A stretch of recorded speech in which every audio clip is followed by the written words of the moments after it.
rằm thiêng lima lal hong suak chu tun lei ar fi ni afu fi ma mi fing ama hol tut la khom ni ar fi chu an sau le cây khom ar fi chiu chu phu fi ma lal suak nak bi the hem hong kat lung tir la o Bethlehem tlang kat lung lan a din lo hen ka kala sun al fi chiu ni hong ka ruai lai le mari pom mi sim chu có mu lai ro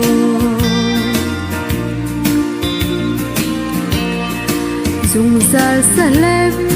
kot khal ro kwal chu kan rang a hang ong nol ro e tao vei na gram a leng ro mi kha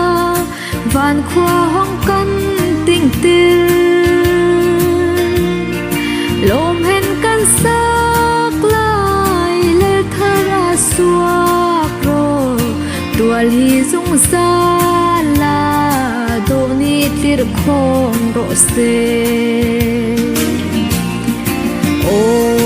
Bethlehem tlang kat lung lan a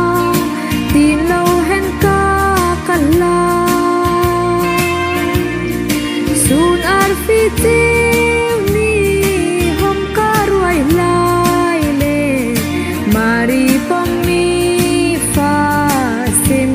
có mu lai ro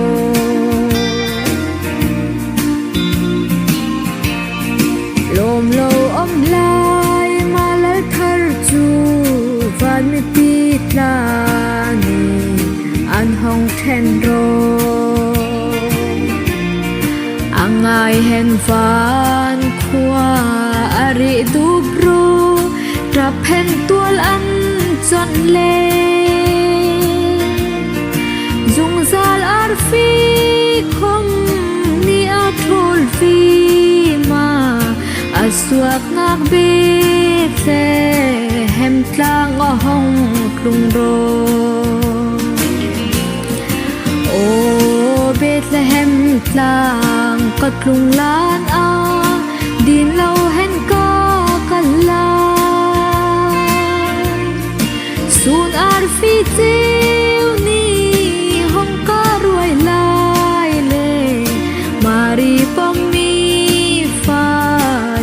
chu có mu lai ro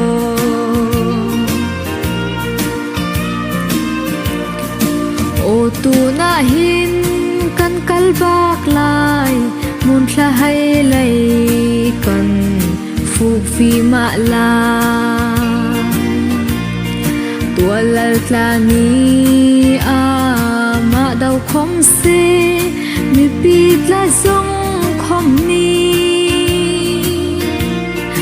cây chu ka lal tu lung yam ka sak tu mun thla hai a khom a hong ko pila o Bethlehem tlang kat lung lan a din lo hen ka kala sun ar fi